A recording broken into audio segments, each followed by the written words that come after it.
Hey, my notary buddies, it is Ladero Wharf with the Notary Know-How Georgia, and in today's video, I'm going to be bringing you a quick 5-minute video on how to complete what I consider a level 1 notary acknowledgement. This is going to be really easy, so let's go ahead and hop over to the computer and walk through this together.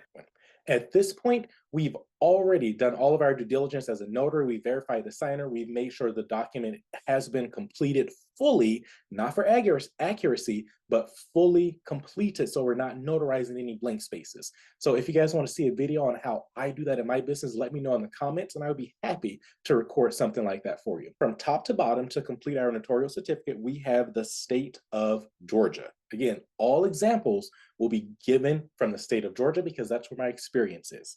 So we have the state of Georgia. Next, we have the county of. This brings up a lot of questions. Some notaries like to put the county they were commissioned in, the county that they live in. No, this here is going to be the county in which the notarization is being performed. Again, I will say that again. The county of line is going to be documented in the county of which the notarization is being performed. So for us, let's just say the signer is meeting with me right now in Gwinnett County. So we will complete it by writing Gwinnett for the county. The foregoing instrument was acknowledged before me on this, and if we look right after the blank, they want us to put the date. So like I say, this one is a pretty simple one. So we will just simply go ahead and put the date. Today is April 15th, 2024. But you guys know me. I love to do things slightly different way. This is my best practice I'm going to show you. And I will put all of my best practices in green.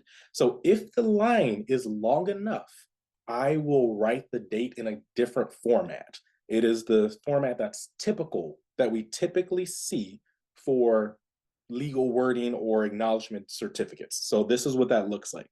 I would put right above, I'm just going to write it right above it in green. I will put on this 15th day of April, if I can squeeze it all in here, 2024. Is that extremely necessary? No, it is not. However, that is my best practice. So let's switch back over to our blue and let's continue going. Let's see, we have the date by, and the next line is the name of person acknowledging. So if we always just read a little bit further after any blank spaces, it kind of tells us exactly what to do. Again, this one was very simple because it gives us exact information on what to put in the blank spaces. So let's just say our signer is Susan A. Signer. So this is very important. When it comes to the person whose signature you're acknowledging, as best practice, it is always important to write that person's name on that line as it appears on the signature line.